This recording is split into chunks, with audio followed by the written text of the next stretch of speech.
Let's make your Google Drive feel like a calm little filing spa. Gusto mo yun?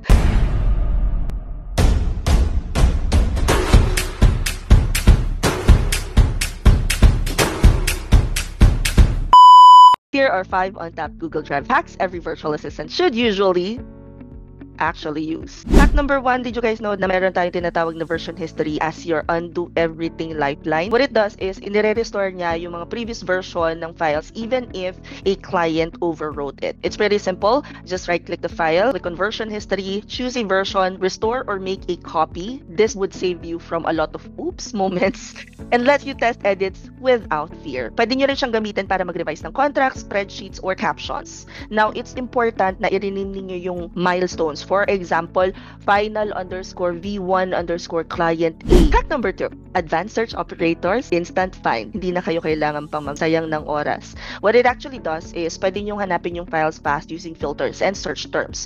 To use this, all you have to do is click the search inbox, tapos pwede kayong maglagay ng prompt na, prompt! Huy! Pwede kayong maglagay ng owner, colon me, type, colon spreadsheets, after, let's say, 2025-0101, tapos would say invoice, or click the small downward arrow for UI filters. A lot of VAs love this kasi zero panic kapag yung mga clients nag-ask na ng file na, that file from last month that you gave me, alam mo yung magmumukha kang wizard kasi napakabilis mo. Hihingin pa lang nila na ibigay mo na. Another thing that I do is, tinuturo ko sa clients na i-include sa project keywords yung file names para yung search works like a charm. Hindi na mahirap. Next thing that I do is create templates with make a copy and folder template. So I turn repeated deliverables into templates para hindi na ako kailangan pang mag-rebuild from scratch. To do this, all you have to do is build a folder called templates, tapos mag-create ka lang ng files inside, example, social, _calendar _template.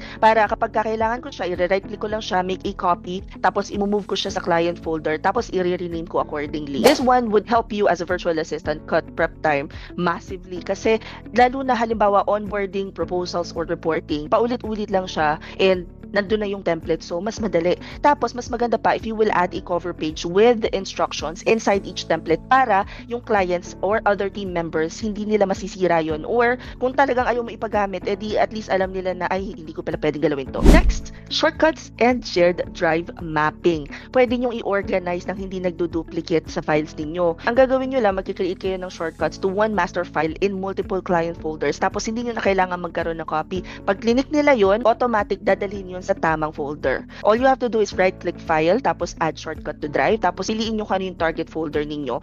Or, gumamit kayo ng shared drive for team asset. A lot of VAs or clients na may VAs, they love this because parang meron kang single source of truth.